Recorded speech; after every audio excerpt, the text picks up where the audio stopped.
और press media का इस देश में तो सर कुछ गैर जिम्मेदार भूमिका रही होगी। लोगों को बहकाने का काम किया इन्होंने।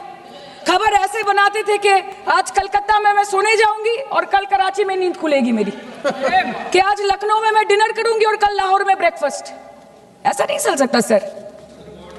আমরা জিজ্ঞেস করবো না যে কটা जेट করলো, हमको ये सब से कोई मतलब नहीं है। हाँ वॉर है, हमारे 2 गिरे होंगे, आपके 10 गिरे होंगे। हमें पता है कि ये कोई पबजी नहीं है जो आप बेडरूम में बैठ के, बालकनी में बैठ के, बाथरूम में बैठ के आप अटैक कर रहे हो। ऐसा नहीं होता। We are responsible people, but आपको ये भी समझना पड़ेगा sir that Indians need transparency and accountability. They need their leader, their prime minister to stand up and speak. 124 बार मन की बात हो गई, 125 बार हो जाती ना, उसमें कौन सी बड़ी बात है। और आप बोल रहे हैं कि हम आपको सवाल न करें। Sir this is not Pakistan जहां सरकारें कम और तानाशाही ज्यादा चलती है। ये भारत है, यहाँ पे अगर रूलिंग पार्टी देश चलाए तो ये सत्ता विपक्ष से चलती है, हम जानते हैं। और ये पाकिस्तान का पार्लियामेंट नहीं है जहाँ पे 26 और 27 लोग मारे जाने पे उनके मौत का जश्न मनाया जाता है, और जहाँ पे पॉलिटिशियंस और आर्मी चीफ और टेररिस्ट को अपने जन्मदिन, अपने शादी और अपने मैयत में देखा जाता है। ऐसा नहीं होता है। होम मिनिस्टर ने आज बोला कि हमने दुनिया के सामने पाकिस्तान को बेनकाब कर दिया, কিন্তু তাও দেখুন এত এভিডেন্স থাকার পরেও পাকিস্তান হামলার পরপরই আইএমএফ এবং ওয়ার্ল্ড ব্যাংক থেকে 1 বিলিয়ন এবং 40 বিলিয়ন অর্থ সহযোগিতা পেয়ে গেল, দীর্ঘমেয়াদী বিনিয়োগের সুযোগ পেয়ে গেল, এবং পাকিস্তানের মতো একটা টেরর ম্যানুফ্যাকচারিং দেশ ইউনাইটেড নেশনসের সিকিউরিটি কাউন্সিলের সন্ত্রাস দমন কমিটির ভাইস চেয়ারম্যান হয়ে গেল। Of course, everybody will condemn and criticize terrorism, but there was no diplomatic isolation for Pakistan from any country of the world. आपके 56 इंच का दबदबा कहाँ गया मोदी जी? আপনারা নিজেদের বিশ্ববন্ধু বিশ্বগুরু বলেন, এই কঠিন সময় 33টা দেশের পাশে আপনারা গেছিলেন। স্যার मेरा टाइम है सर, और कोई है नहीं स्पीकिंग। 25 मिनट है सर, 25 मिनट है सर, टाइम था नहीं है सर, पहले स्पीकर ने बोला 25 मिनट इनके पास है। স্যার আপনারা নিজেদের বিশ্ববন্ধু বিশ্বগুরু বলেন, কিন্তু এই কঠিন সময়ে যে 33টা দেশের কাছে আপনারা বন্ধুত্বের হাত আশা করে গেছিলেন, কজন সরাসরি ভাবে আপনাদের সমর্থন করেছে আমরা তাদের ফিডব্যাক করেছি। কেউ কেউ আমেরিকাকে ধন্যবাদ জানিয়েছে, কেউ কেউ নিউট্রাল থেকেছে, নিরপেক্ষ থেকেছে, আর কেউ কেউ মুখে কুলু পেটেছে। পহেলগাঁও কাণ্ডের পর প্রধানমন্ত্রী 8 বার বিদেশ ভ্রমণ করেছে। কি লাভ বিশ্ব ভ্রমণ করে যখন সবাই শুধু আয়োজনে আছে, কেউ প্রয়োজনে নেই। कल अनुराग जी बोल रहे थे कि हम किसी के पास सहयोग मांगने नहीं गए, हम विवरण देने गए थे कि हम कैसे जीते। खुद का ढिंडोरा क्या पीटना, पूरा देश देख रहा है, पूरा विश्व देख रहा है।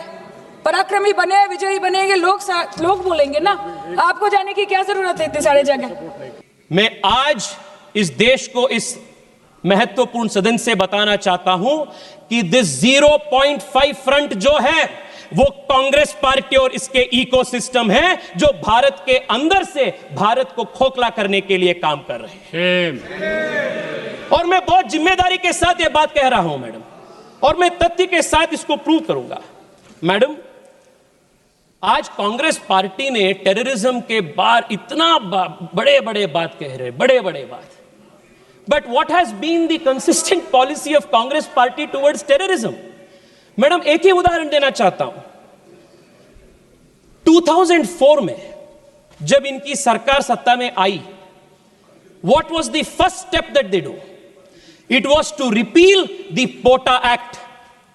2001 पार्लियामेंट अटैक के बाद भारतीय जनता पार्टी के नेतृत्व वाली एनडीए सरकार अटल बिहारी वाजपेयी के नेतृत्व में देश को सुदृढ़ बनाने के लिए, टेररिज्म को खत्म करने के लिए, for the first time in this country we introduce a legislative framework. I want to remind you madam,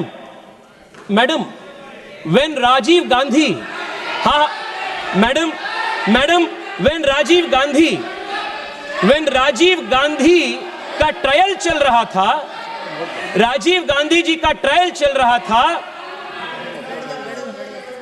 madam, जब राजीव गांधी जी की डेथ की, टेररिस्ट से हुई डेथ की ट्रायल चल रहा था, trial court said we do not have exclusive terror legislations to prosecute. This was the state of affairs of this country. 2001 के बाद हमने पोटा कानून लागू की, पर आप सरकार में आते ही पहली चीज आपने पोटा को ध्वस्त किया, यू रिमूव पोटा। और क्यों किया आपने? आपके वोट बैंक के कारण आपने पोटा को बंद किया और उसके बाद 10 साल देश हर दिन टेररिस्ट अटैक रूटीन बन गया था देश में।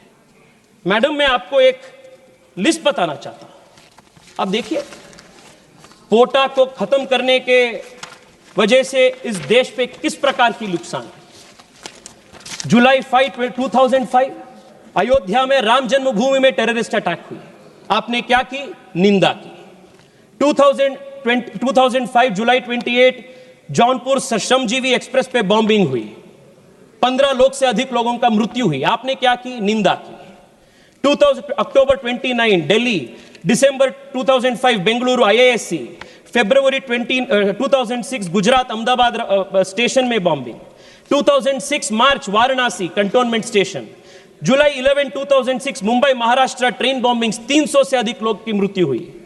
मालेगांव महाराष्ट्र 2006, पानीपत हरियाणा 2007, हैदराबाद मक्का मस्जिद बॉम्बिंग 2007, अगस्त 2007 हैदराबाद में फिर से लुंबिनी गार्डन के गोकुल चाट पे बॉम्बिंग, लखनऊ में बॉम्बिंग, 2008 पे रामपुर पे उत्तर प्रदेश पे बॉम्बिंग, सितंबर में दिल्ली में करोल बाग पे बॉम्बिंग, 2008 दिल्ली में सितंबर 27 में बॉम्बिंग। इसे लिस्ट जाते रहते हैं।